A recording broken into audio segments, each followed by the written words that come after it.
Why am I being detained? Tell me what law I broke. Ma'am, your vehicle matches one reported near an incident, but you don't get to invent a reason to hold me. Watch your mouth. You're already making this worse for yourself. Enough. Put her in cuffs and book her now. Who the hell are you people, and why are you taking over my station? Federal agents, step away from that cell now.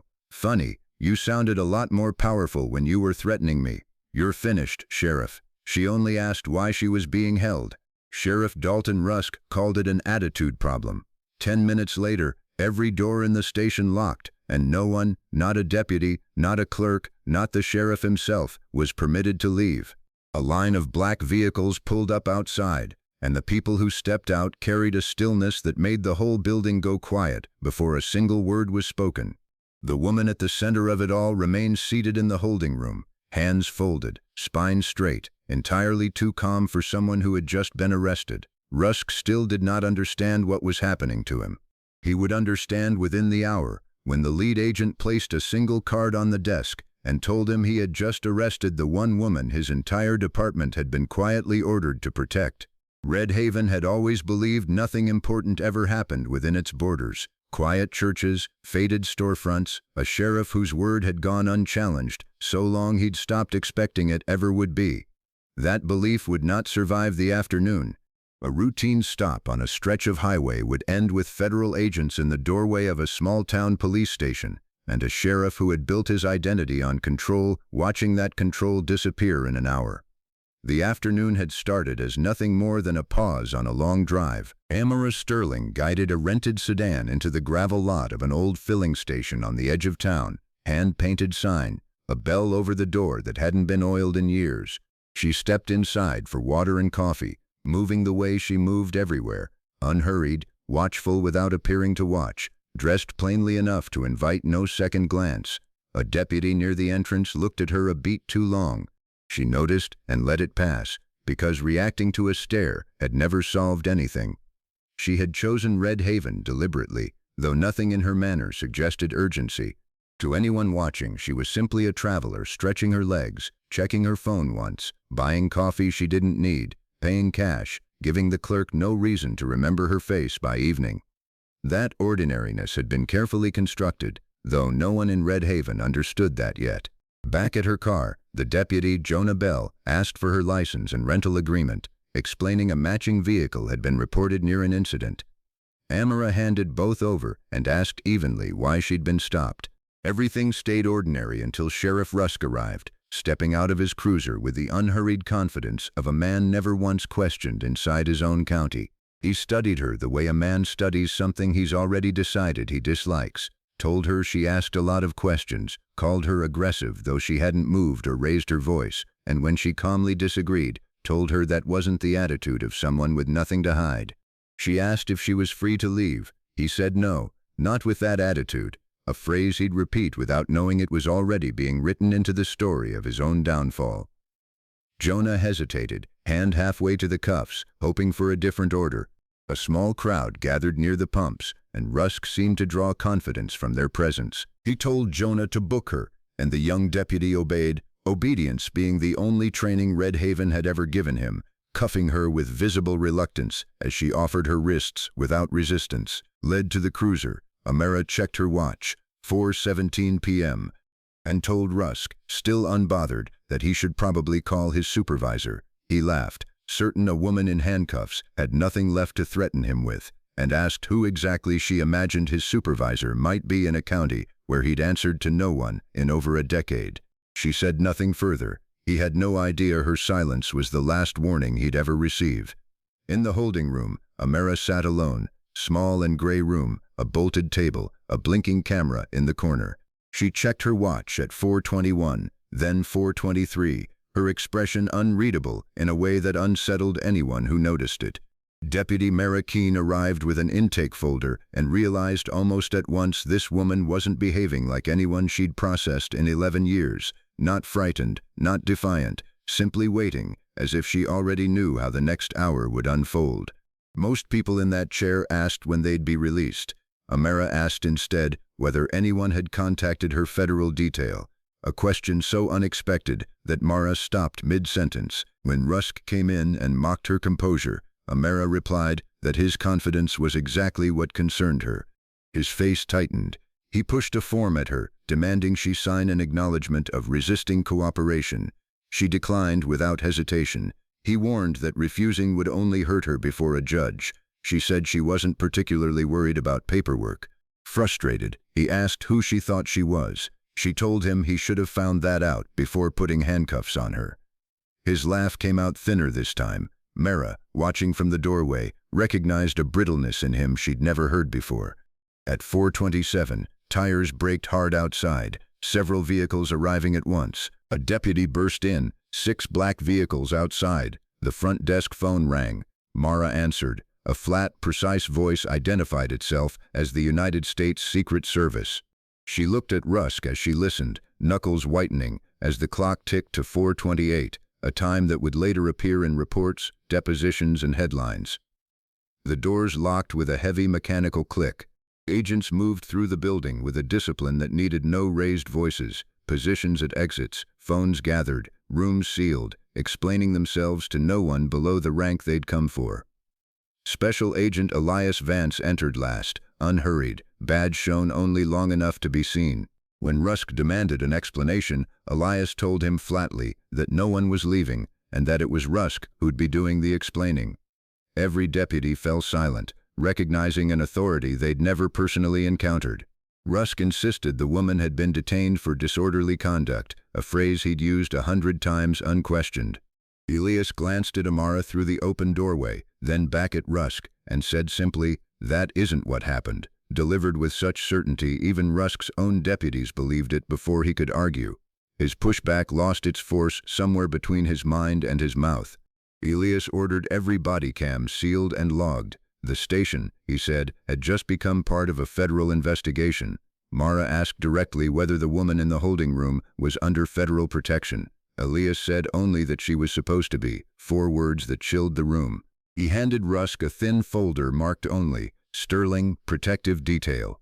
Rusk read it twice before it settled. He looked from the folder to Amara, still sitting with the same unbothered posture, and understood, at least partly, that he'd made a terrible mistake. What he didn't yet understand was why the Secret Service had been protecting a woman he'd arrested at a gas station for asking a simple question. Elias walked into the holding room and addressed her not with a greeting but a title. Director Sterling. The room beyond went utterly silent, deputies frozen, Rusk's face sliding from confusion to dread. Amara rose for the first time, thanked Elias, specifically for his patience, as though the whole operation had unfolded on a timeline she herself had set long before that afternoon. She was not a politician, a celebrity, or an heiress. Amara Sterling held a senior position within a federal investigative body whose work rarely made headlines and whose personnel rarely appeared in public records. She'd come to Red Haven as an investigator on a case tied to corruption and matters of national concern, using her civilian identity deliberately. Ordinary car, ordinary clothes, ordinary hotel, because the entire point was that no one recognized what she truly was. Her career had been built on this kind of invisibility. The most dangerous rooms were rarely the ones with guards at the door, but the quiet ones where decisions were made by people never once questioned. She'd learned that understanding such a place meant moving through it unnoticed, a method that had never failed her, until a small-town sheriff decided her calm was a provocation. She'd asked her protective detail to keep their distance so she could study the town without interference, the opposite of what Rusk assumed when 6 vehicles showed up. She'd never wanted this exposure. When Rusk said she could simply have identified herself at the car, she answered that doing so had never been her obligation, that not knowing who she was had been exactly the point he was failing to understand. What had begun as a wrongful arrest was becoming something larger, a sheriff who'd unknowingly stepped into the middle of an active federal investigation. Naomi Cross, a federal attorney traveling with the detail, placed a folder in front of Rusk and asked why his department already had a file on Miss Sterling before she'd ever arrived. Elias had the systems checked. A technician confirmed the file had been created 3 days before Amara ever drove into town, long before any deputy had reason to notice her car. Rusk insisted he knew nothing, unconvincingly. pushing past Jonah to see the file himself. His face lost its color. This wasn't the file of a man who'd overreacted to a stranger's questions. It was the file of someone who'd already been watching for her. The file held her name, plate, route into the county, arrival time, hotel, and a list of places she'd visited since crossing in, none of which should have existed unless someone in the department had been tracking her already. Shorthand annotations sat beside several entries. Naomi said quietly, it read like surveillance, not paperwork. Rusk claimed a setup. Elias offered the alternative. Someone inside his own department had been watching her before he ever laid eyes on her. Rusk searched his deputies' faces for reassurance and found none. Mara traced the login to an old administrative account that had belonged to the town's former chief of police, Victor Hale. Brought in and questioned, Victor claimed ignorance, his eyes moving too fast. Mara told him quietly she'd seen him the night before, near the entrance of her hotel. Victor said nothing. For the first time, Rusk and Victor eyed each other rather than the woman they'd both underestimated. With the room now watching rather than doubting her, Amara explained why she'd come. She was investigating a money laundering network moving through public construction contracts and shell companies, a scheme mapped county by county over nearly a year, transactions small enough individually to avoid audit, but impossible to ignore once traced to their source. A portion of that money led into Red Haven, road repairs that never happened, buildings renovated on paper only, payments to companies that existed only as addresses. One of the signatures on those approvals was Dalton Rusk's. He insisted it meant nothing, a formality he'd never read closely. Amara agreed calmly. That was precisely why she'd come, to find out whether it was carelessness or something deliberate. His confidence kept eroding. Elias pointed out that by arresting Amara so publicly, Rusk had likely forced whoever was behind the surveillance to reveal themselves sooner than planned, an unintended consequence of acting first and asking questions never. Mara offered her body cam footage unasked, stating plainly there had been no legal basis for the stop beyond a vague description fitting half the county's cars. 11 years of giving Rusk the benefit of the doubt had just run out. Jonah confirmed independently that Amara had never resisted or raised her voice, his statement quieter than Mara's, no less certain. Naomi added bank transfers moving through 3 accounts into a fund tied to a permit office 2 floors below them. Then Naomi's phone buzzed with a message she passed silently to Elias. The leak wasn't out in the county, it was inside the station, among the people in that room. The temperature of the room changed. Everyone present, sheriff, chief, deputies, staff, became a subject of questioning regardless of rank. Phones were collected, cameras sealed, exits guarded rather than merely locked. Agents searched drawers and filing cabinets with a thoroughness that made the building feel unfamiliar. A clerk of 6 years watched a stranger empty her desk and said nothing, afraid silence itself might look like guilt. Rusk's composure broke. He shouted that it was still his station. Elias, without raising his voice, told him it wasn't his station anymore, a line that landed harder than any shout. Amara noticed Victor kept glancing at the clock far more than the moment warranted and asked him why. He said nothing, his silence louder than any answer. Mara pulled the hallway camera logs and found an 11-minute gap, deliberately deleted, right before Amara had been brought in, clean, precise, the work of someone who knew exactly what to remove. The deletion traced to the chief's old login, the same system that had generated the surveillance file. Victor's composure collapsed. He bolted for the exit. Agents blocked him before he crossed the room. He shouted that Amara didn't understand what she'd found, that this went far beyond a sheriff's careless signature. Amara told him calmly to tell them, then, if he understood so much more. Victor said that if he told them everything, people would die. The interview room door closed behind him. It was Amara who then laid out, calmly and without theater, how much she'd already understood about Victor before she ever set foot in Red Haven. She admitted she'd deliberately let herself be observed. The route, the gas station stop, the distance she'd asked her detail to keep, all designed to give whoever was watching a chance to act. Rusk asked, almost in disbelief, why anyone would deliberately risk what had just happened. She answered simply, she needed to know who would move against her the moment they believed she had no protection at all. Red Haven had answered that question for her. She hadn't expected the arrest itself, that had been Rusk's own unplanned contribution, but everything that followed had confirmed what she'd come to learn.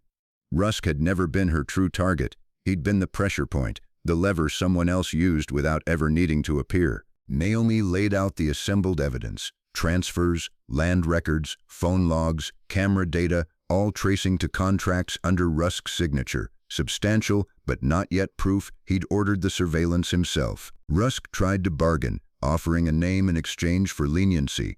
Amara gave him 10 silent seconds to decide. Looking around the room, Naomi, Mara, Jonah, the folder of evidence too thick to argue against, he understood there was no version of the next few minutes in which silence protected him. He gave up a name, a state-level official whose influence reached far beyond the county, whose approvals predated Rusk's own by years. Elias took the resulting call without expression, then told the room they had the name. Now they needed the evidence. Naomi was already dialing a number that would set an entirely separate investigation in motion before sunset. The rest of the afternoon went to assembling an undeniable case: Amara's findings, the body cam footage, the recovered deleted logs, Victor's login trail, Naomi's financial documents, and the willing statements of Mara and Jonah. A separate team began cross-referencing the named officials' land deals and campaign contributions stretching back years. What had looked like one sheriff's poor judgment now resembled a structure of quiet arrangements between local officials and outside money that had operated undisturbed, precisely because no one had ever looked closely at a town as small as Red Haven. Rusk was made to watch his own body cam footage played back, his own voice telling Amara she wouldn't be released, not with that attitude, his order to book her, given without cause, evidence, or lawful justification. There had been no disorderly conduct, no threat, no resistance, only a woman asking what law she'd broken, and never getting an answer because there had never been one. Jonah admitted quietly that he'd known even in the moment something was wrong, and had followed the order anyway because questioning a sheriff had never been part of his training, an admission that cost him visibly, made in front of the man who'd trained him. Rusk said nothing, his silence the closest thing to an admission the room would get. Amara delivered the line that would outlast every headline. The problem had never been that Rusk didn't know who she was. The real problem was that he'd never cared who she was at all, badge or no badge, title or no title. It wasn't a statement about her own importance, but about everyone who'd ever stood where she stood without a title to protect them. Everyone in the room understood the difference, even Rusk, even now, even too late. By evening, consequences had taken shape. Rusk was suspended pending full federal review, his authority stripped after decades of near-total control, escorted out of the building he'd run so long most deputies couldn't remember before his name was on the door. Victor was taken into custody, his connection to the surveillance file and deleted footage impossible to explain away. His career ending not with retirement, but with agents walking him quietly to a vehicle while the department watched in silence. Amara's case files were secured under federal protection, and the station itself was placed under a scrutiny it had never faced. Auditors would arrive within days. The name Red Haven would soon appear in reports and briefings far beyond its own county line. Red Haven woke the next morning to news of the lockdown. Townspeople gathering in murmuring clusters as reporters arrived with questions no one seemed ready to answer. Amara never stepped in front of a camera.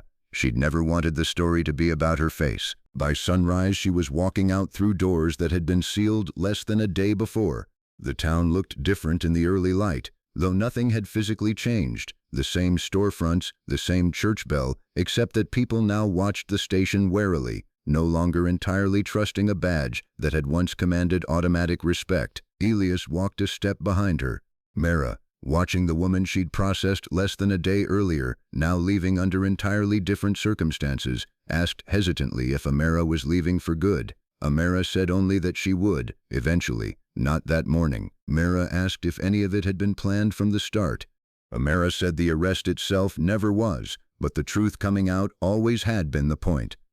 One last question. Why hadn't Amara simply told them who she was the moment Jonah approached her car? One sentence that could have ended everything before it began.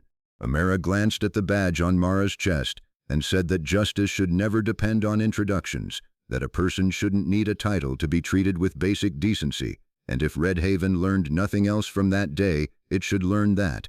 She stepped into the black vehicle without another word. Elias closed the door behind her with the same quiet efficiency he'd brought to everything since his arrival, and the convoy pulled away down the same quiet street Amara had driven in on the day before. Jonah stood beside Mara on the front steps, watching the vehicles shrink into the distance. He admitted he'd followed an order he knew was wrong. She told him that recognizing it now still mattered, even coming late. Camera crews lingered outside a station, whose doors now stood wide open, nothing left locked or hidden. On the front desk sat Dalton Rusk's badge, resting exactly where he'd left it, with no one left who still answered to it.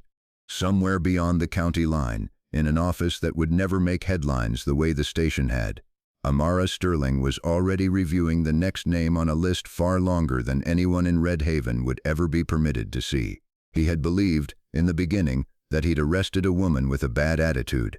What he'd actually done was detain a woman who'd come looking for the truth, and by the time he understood the difference, the truth had already found its way out without his permission, carried not by force or fear, but by a woman who never once needed to raise her voice to be heard.